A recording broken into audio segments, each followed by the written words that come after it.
검찰은 조국 전 장관 동생 조모 씨가 웅동학원에 대한 채권자의 강제 집행을 피하려고 위장 소송과 이혼을 한 것으로 보고 있습니다.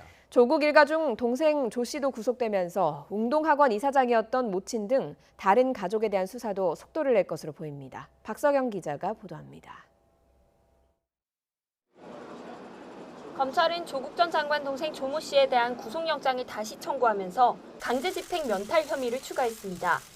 사업 과정에서 진 빚독촉을 피하기 위해 허위 소송으로 웅동학원 재산을 빼돌렸다는 겁니다. 검찰은 조 씨가 한국자산관리공사 캠코의 채무 강제 집행을 피하려고 부친과 허위 공사 계약서를 작성한 뒤 웅동학원을 상대로 소송을 내 50억 원대 채권을 확보한 것으로 보고 있습니다. 소송 직후 웅동학원 이사회를 열어 조 씨를 부동산 업무를 전담하는 사무국장에 임명한 점도 이른바 셀프 소송의 근거가 됐습니다. 이후 무변론으로 승소해 얻은 채권은 개인 빚을 갚는 데 동원됐습니다. 조 씨가 사업자금으로 빌린 돈 14억 원을 못 갚아 재산을 빼앗길 위기에 처하자 허위 소송으로 확보한 웅동학원 채권을 담보로 제공했다는 게 검찰의 판단입니다. 결국 캠코는 웅동학원과 조 씨 일가를 상대로 빚을 갚으라는 소송을 냈지만 조 씨는 재산이 없고 웅동학원 채권도 이미 가압류돼 있어 제대로 돌려받지 못한 것으로 드러났습니다.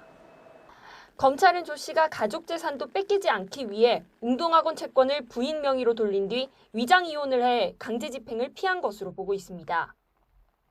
검찰은 30조 가까이 되는 영장 청구서를 법원에 제출하면서 채용 비리와 재산 빼돌리기는 학교를 개인 돈벌이로 이용하는 사학 비리의 대표적인 사례라고 강조한 것으로 전해졌습니다. 이에 대해 조 씨 측은 위장 이혼은 사실이 아니고 허위 소송도 돌아가신 부친이 공사를 담당했던 탓에 미리 알지 못했다고 해명했습니다.